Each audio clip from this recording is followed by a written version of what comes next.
Stolen threat resulted in partial soul transfer. Tabula rasa protocol engaged. Time is of the essence. You act types are usually pretty good at following orders, so listen close and do what I say. Now, pick me up.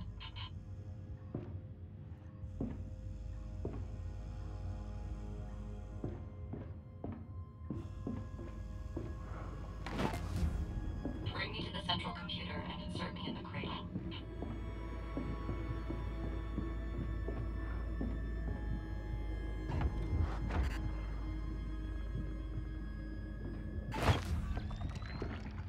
Perfect. Now power the ship's reactor. The circuit breakers have been tripped. This happens when you draw more power than what is available from the ship's power grid. The breakers disconnect, one after another, until I, the homunculus, eject from the central computer cradle, and the entire ship powers off. The only way to get it back online is to reinsert me in the cradle and restart the ship's reactor. Please reset the circuit breakers.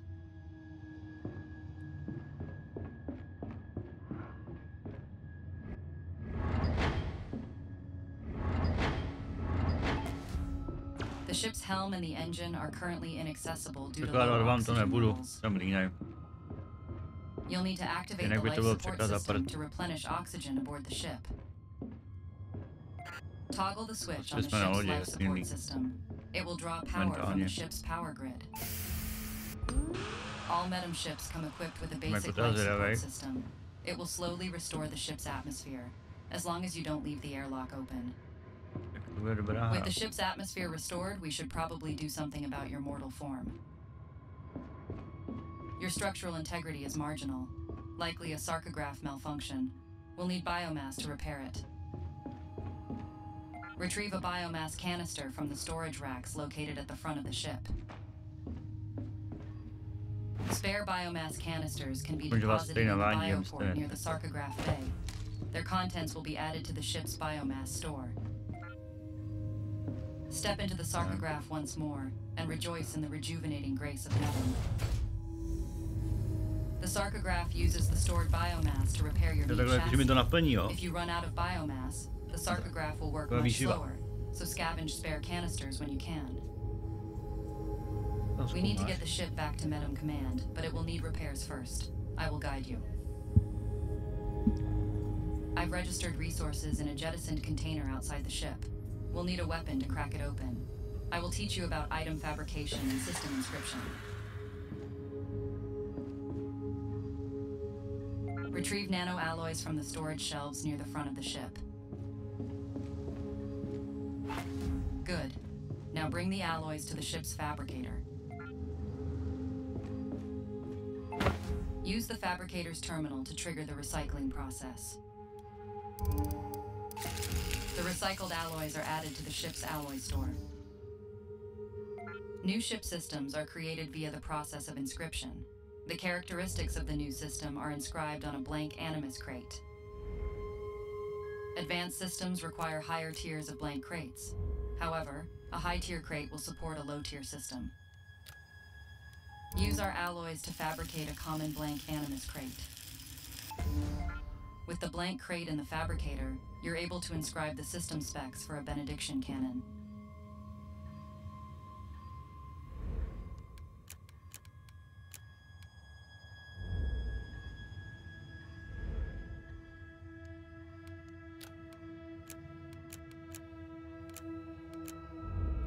Měl by to jít vzít.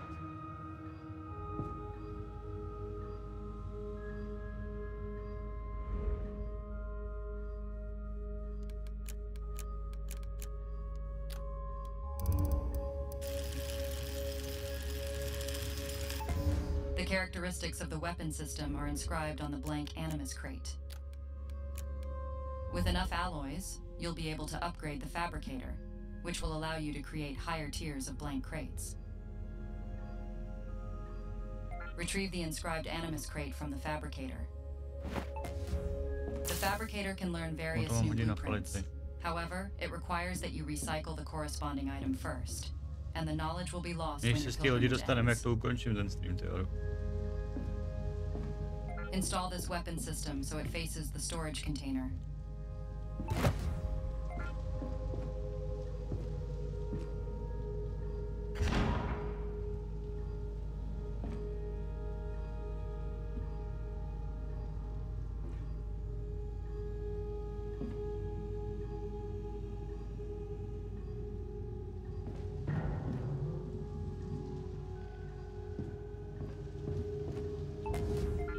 Remember to power on the system before you use it.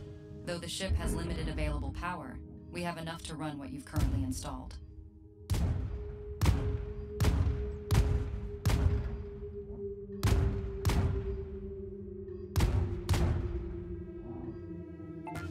The container is below you.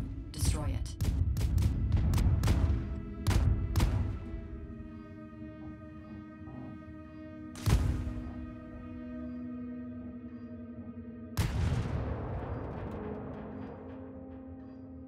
Jako do kontejneru, jako kam si?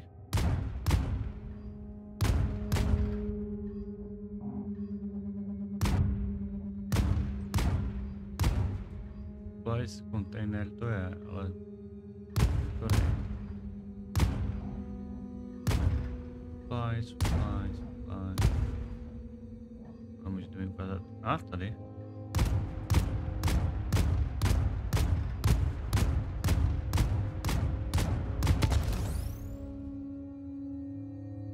Good.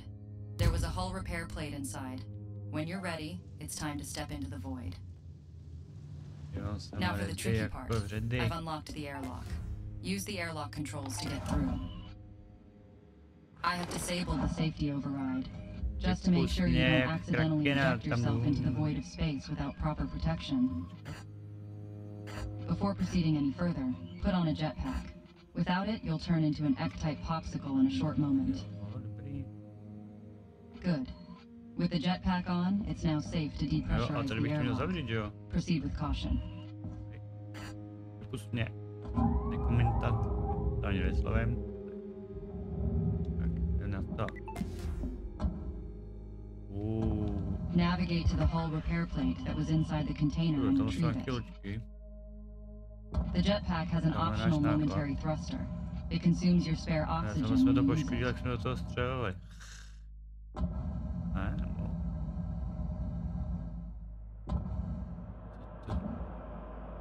To vypadá to, že jo? My jsme poškodili vlastní loď. To ale nebyl úmysl. Prostě jak se mu to líbí.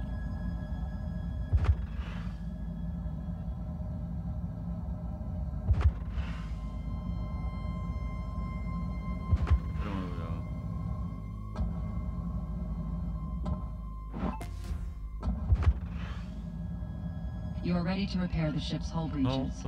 There is a major breach which will require you seal it with the hull repair plate before you attempt the repair.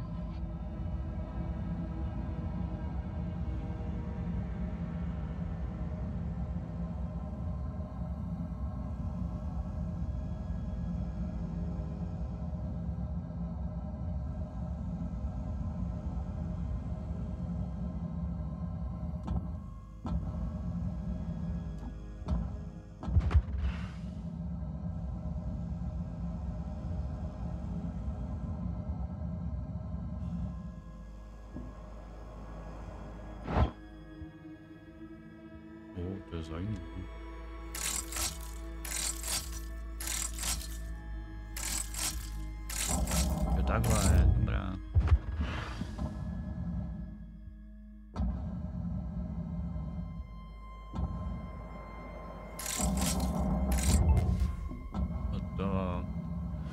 Excellent work. You are good at following orders. Now return back inside. Ježiš, teď musím zjistit, kde je ten můstek.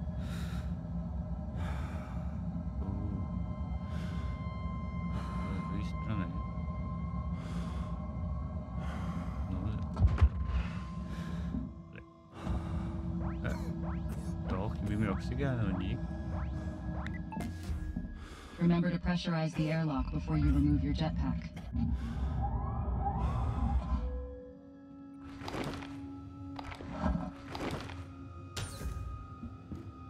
No jako nevím, není to špatný, ale nejsem úplně nadšenec, no.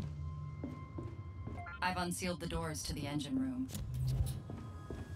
Once primed, the thruster boosters can be triggered by the pilot from the ship's helm. They'll provide a temporary boost to ship speed and maneuverability, which is crucial for dodging incoming projectiles or chasing down a hostile. Next, we need to survey the area marked by the Medem nav buoy up ahead. The pilot can scan unidentified signatures from the helm. Make your way to the bridge. You'll need to power the helm before the controls will work. Be mindful of power management, lest you find yourself helming an unresponsive ship. You can look around while seated. This is great for orienting yourself. Now, fly to the nav buoy while you scan and identify all hostile signatures. Your helmet's HUD can display markers for objects of interest in the immediate vicinity of the ship. This is immensely useful for locating points of interest, approaching hostiles and potential salvage outside the ship. Helm cruise mode enabled. Helm cruise mode deactivated.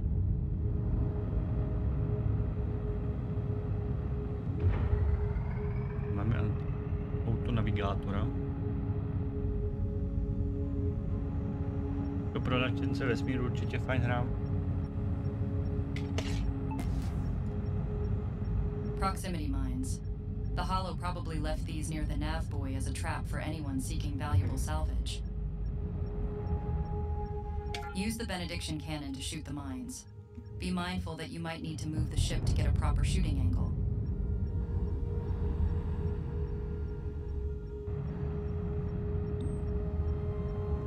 No, a musíme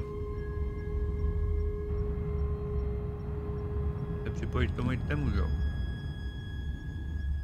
No, tady, jak se zvedám. Díku nějaký náklon.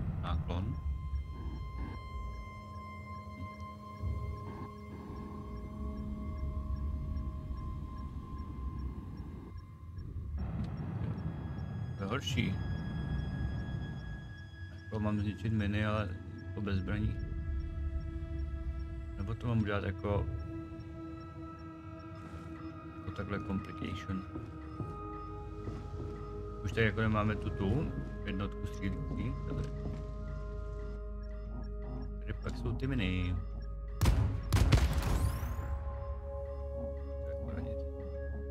Ty jsou tamhle a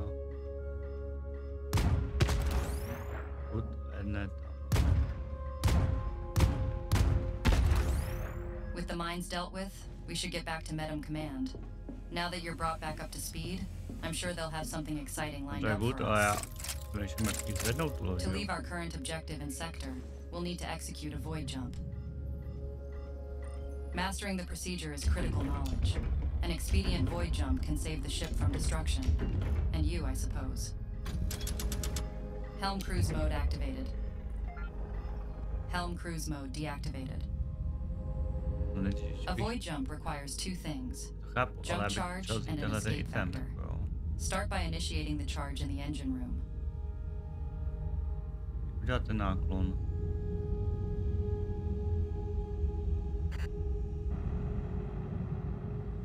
Mě fakt zajímá, jak mám udělat náklon.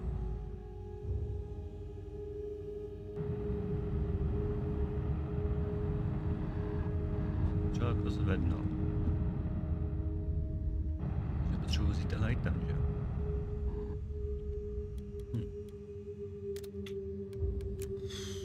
Tak, jak to tady máme? No, tak tohle mi opět kouknu.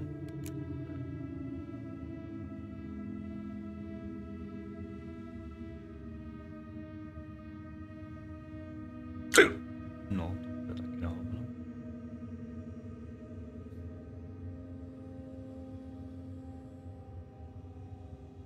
Cčko, Kvéčko, dolů. A takže jako běží mezení. Takhle, to musím držet. Jak to jako vyzvednu, mám to jako to ťuknout, nebo?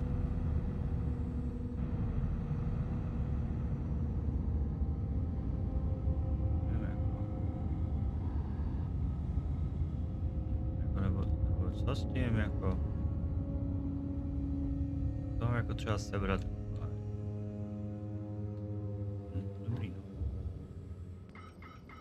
Tak já to zkusím pro to jít pěkně ručou.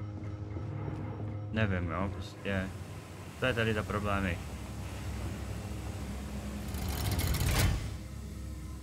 Tady píčákuje.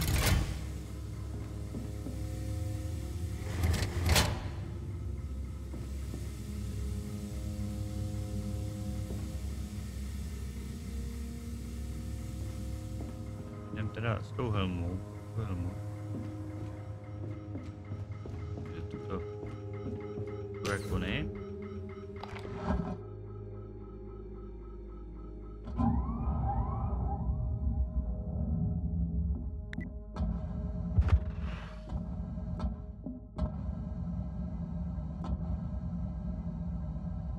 To mě jako nějak připojit.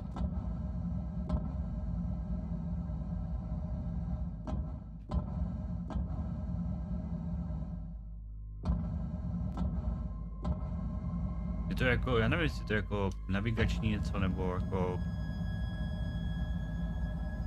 vyštěskou půl v prdeli nemám jako to.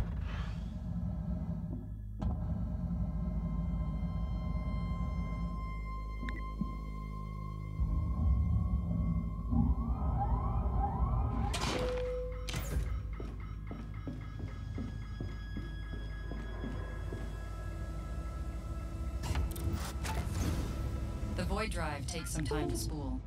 You can speed up the process by using the enhancement panel next to Tak the nás to drive. právě vypojilo, internet se krásně vypojil, ale jako ukázka to asi stačí.